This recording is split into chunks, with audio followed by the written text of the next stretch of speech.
You're watching the English newscast on Future Television. I'm Yumna Naufal, and these are today's top stories.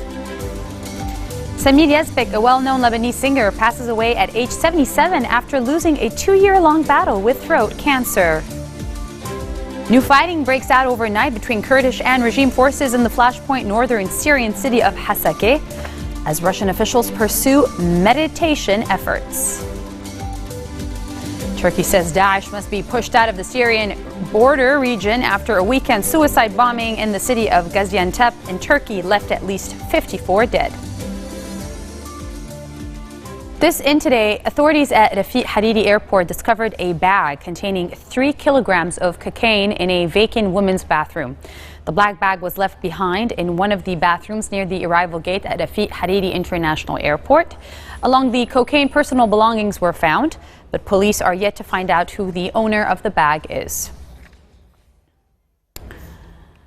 Lebanon is mourning today as Samir Yazbek, a well-known Lebanese singer, has passed away at age of 77 after losing a 2-year-long battle with throat cancer. Yazbek was admitted to Sacré-Cœur Hospital several weeks ago, where he died earlier this morning. He had lost his voice after his diagnosis. Born in 1939 in the town of Ramhallah in the Alay district, Yazbek recorded a large number of albums comprised of more than 300 songs, such as Khidni Ma'ak, Take Me With You, Digi Digi Ya Rababa, and many others. He also appeared in 2 movies, Habibati and Al-Sahafiya Al-Hasna. And he also played roles in the long-running Lebanese comedy television series Abu Milham, starring Adib Haddad, as well as his wife Salwa Haddad. Yazbek is succeeded by his 2 children and his wife Hanan.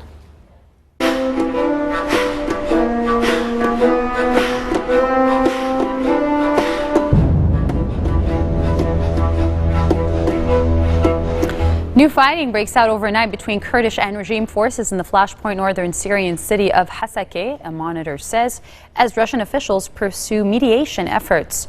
The fresh violence comes amid conflicting reports on whether a truce had been agreed on Sunday, with Kurdish sources denying reports by Syrian military sources, and a state media says a ceasefire was reached. After hours of calm late on Sunday, clashes broke out after midnight in the southern district of Ghwairan and Al-Masakin in central Hasakeh, according to the Syrian Observatory for Human Rights. Syria's regime and Kurdish forces share a common enemy in the Islamic State group, but there has been growing tensions between the two in Hasakeh. A suicide bomber aged between 12 and 14 carried out the attack on a wedding party in the Turkish city of Gaziantep on Saturday that killed at least 54. The attack was the deadliest in a series of bombings this year in Turkey, and President Recep Tayyip Erdogan says Daesh has likely been behind it. Initial evidence suggests it was a Daesh attack, Erdogan said in Istanbul, using an Arabic name for the hardline Sunni group. He said 69 people were in hospital and 17 were heavily injured. A destroyed suicide vest was found at the blast site.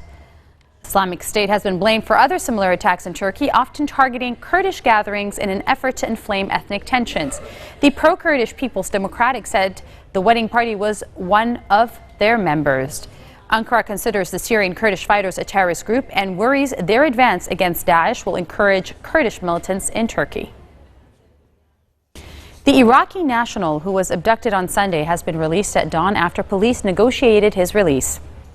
Mohammed Bassem Ali al-Bahrani was freed without a ransom. The Iraqi national, along with his brother-in-law, were approached by a vehicle around 1 a.m. on Sunday in the Suluh neighborhood when masked gunmen forced him to the ground, and he was later taken into the gunman's car where they put a nylon bag on his head. Al-Bahraini was later taken into a known area and cars were changed several times.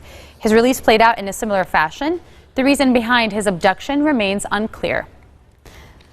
Coming up next, a blustery storm, a touch of melancholy, and a sense of pride, all at the closing of the ceremony of the 2016 Olympics. Stay with us, we'll be right back.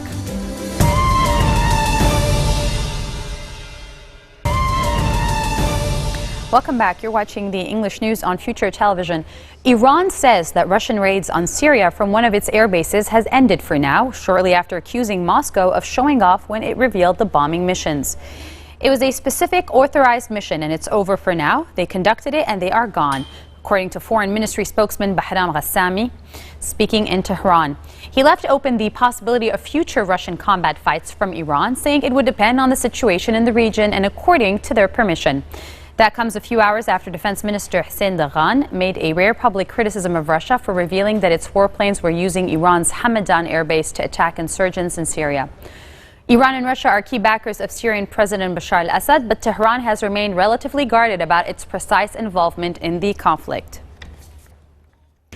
Israeli aircraft carried out multiple airstrikes on Gaza on at least 30 different sites. 4 people suffered minor injuries from the raids in the Gaza Strip belonging to Hamas. Palestinian militants in the Gaza Strip had earlier launched a rocket that landed in the Israeli border town of Sderot. Israeli aircraft and tanks responded by shelling the Gaza town of Beit Hanun. The rocket caused no injuries or damage in Sderot, where it landed in a residential area. And the Israeli military said the aircraft had attacked targets in the northern Gaza Strip and added that since the beginning of the year, 14 Gaza rockets had hit Israel. An arms watchdog is urging major weapon exporters, including the United States and France, to cut sales to Saudi Arabia over its actions in Yemen. By continuing to sell weapons to Saudi Arabia, which has led a 17-month-long campaign against rebels in Yemen, major weapons exporters that signed the ATT are guilty of the worst kind of hypocrisy, said the director of the watchdog, Control Arms. The ATT requires states to block any arms deal if they have knowledge at the time of the sale that the weapon will be used against civilians. There have been repeated strikes on civilian targets. France authorized $18 billion in weapons sales to Saudi Arabia last year, while the United States approved arms deals which were worth $5.9 billion in 2015. As for Britain, it has $4.0 billion. Control Arms accuse those countries of flouting international law in plain sight by continuing to sell billions of dollars worth of deadly weapons to Saudi Arabia. Egyptian President Abdel Fattah al-Sisi says his Russian counterpart and close ally Vladimir Putin wants to host an Israeli-Palestinian summit to revive peace talks. Sisi told state newspaper editors that he believed Israel was increasingly convinced of the need for a peace deal, saying it was a positive sign. But Palestinian infighting between the Islamist Hamas rulers of Gaza and Palestinian President Mahmoud Abbas's Fatah in the West Bank remain an obstacle. Talks between Israeli Prime Minister Benjamin Netanyahu and Abbas have been suspended since 2014, despite a push by Washington and France to resume the peace process.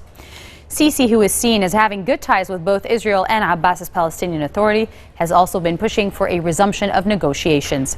He said last month that his country was making serious efforts to break the deadlock between Israel and the Palestinians. Libyan forces renewed their push to oust Islamic State from its former North African stronghold of Sirte, saying they had seized the city's main mosque and a jail run by the militants' morality police. The forces, mainly brigades from the city of Misrata, say they are close to capturing Sirte after taking most of the city in a 3-month campaign and restricting militants to a shrinking residential area in the city center. Since August 1st, they have been supported by U.S. airstrikes. Fighters backed by heavy artillery and tanks advanced early in the day in the neighborhood, as well as aid. U.S. Secretary of State John Kerry met Kenyan President Uhuru Kenyatta in Nairobi before his talks with African foreign ministers in the city. Kerry is also expected to discuss Kenya's presidential election set for August 2017 with Kenyatta. Opposition protests in Nairobi since April have stoked fears among church leaders and Western diplomats of a repeat of the violence following the 2007 election, in which 1,200 people were killed. Kerry and counterparts from 8 African nations will meet to discuss ways to prevent South Sudan from sliding back into civil war and advance a political transition in Somalia. A blustery storm, a touch of melancholy, and a sense of pride converged at the closing ceremony of the 2016 Olympics as Brazil breathed a collective sigh of relief at having pulled off South America's first Games. After a grueling 17 days, Rio de Janeiro cast aside early struggles with empty venues, security scares, and a mysterious green diving pool to throw a huge carnival-like party. Brazilians came to the closing ceremony happy, having won 2 late gold medals in their 2 favorite sports, men's soccer and volleyball. In the last of 306 medal ceremonies, International Olympic Committee President Thomas Bach draped the gold around the neck of Kenya's Eliud Kipchoge, winner of the men's marathon earlier in the day.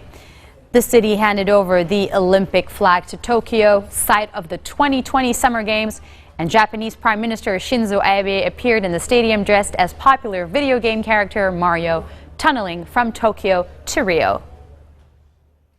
Those are your headlines live this Monday. Now here's a reminder of our headlines. This marks the end of our bulletin for today.